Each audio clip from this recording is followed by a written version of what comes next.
તો હવે મિત્રો તમને 445 વર્ષ ઘરડો કાગડો બતાવું, જે મિત્રો 300 કિલોનો કાગડો છે. એટલે કે જે પક્ષી આવે છે એની વાત મિત્રો કરી રહ્યા છે.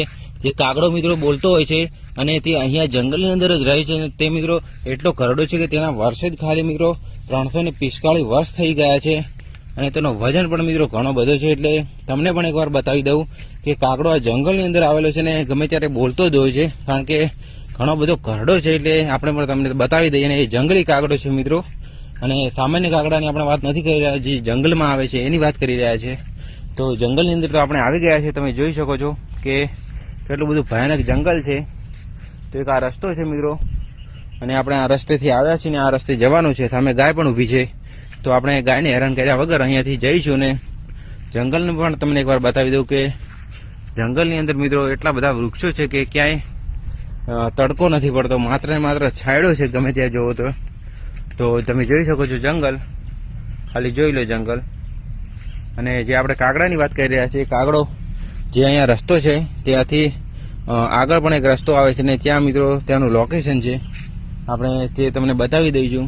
તો અહીંયા મિત્રો કોઈ ચાલતું પણ નથી જંગલની અંદર, કારણ કે ઘણા બધા ભયાનક પ્રાણીઓ રહેતા હોય છે, એટલે થોડું ધ્યાન રાખવું પડે. બાકી જે જંગલી કાગડો છે 445 વર્ષ ઘરડો, એ તમને બતાવી દઈએ. અને એકવાર જંગલ પણ તમને થોડું બતાવી દઈએ. બાકી કાગડો તો ત્યાં છે જ મિત્રો, એટલે આપણે જોઈ લો છે વિડીયોની અંદર, એટલે આપણે પણ ત્યાં જઈને ફરી એકવાર બતાવી દઈએ. એટલે અત્યારે મિત્રો આપણે થોડું જંગલ તમને બતાવી દઈએ.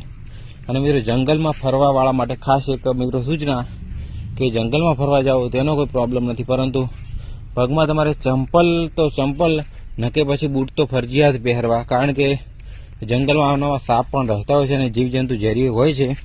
એટલે પગમાં બૂટ કે ચંપલ પહેરીને જવા, અને ચંપલ કરતાં જો બૂટ હોય તો બૂટ જ પહેરવા, બાકી ચંપલ ન પહેરવા. અને બૂટ ન હોય તો ચંપલ પહેરવા. આપણી જોડે તો બૂટ નહોતા એટલે ચંપલ પહેરી લીધા છે. અને જનાવરનું પણ ખાસ અમે પગમાં ધ્યાન રાખીએ છીએ ત્યારે જ જંગલમાં ફરીએ છીએ.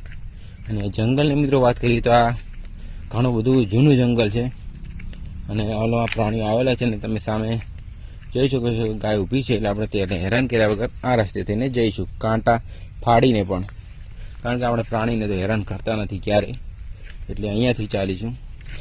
અને જે આપણે કાગડાની વાત કરી રહ્યા છીએ જંગલની અંદર આવેલ છે, અને ઘણો બધો મોટો છે, જેની ચાંચ પણ મોટી છે, એટલે થોડું ધ્યાન રાખવું પડે, કારણ કે હુમલો પણ કરે તો મિત્રો આપણે દોડી પણ ના શકીએ. બાકી જંગલ તો ઘણું બધું મોટું છે જ.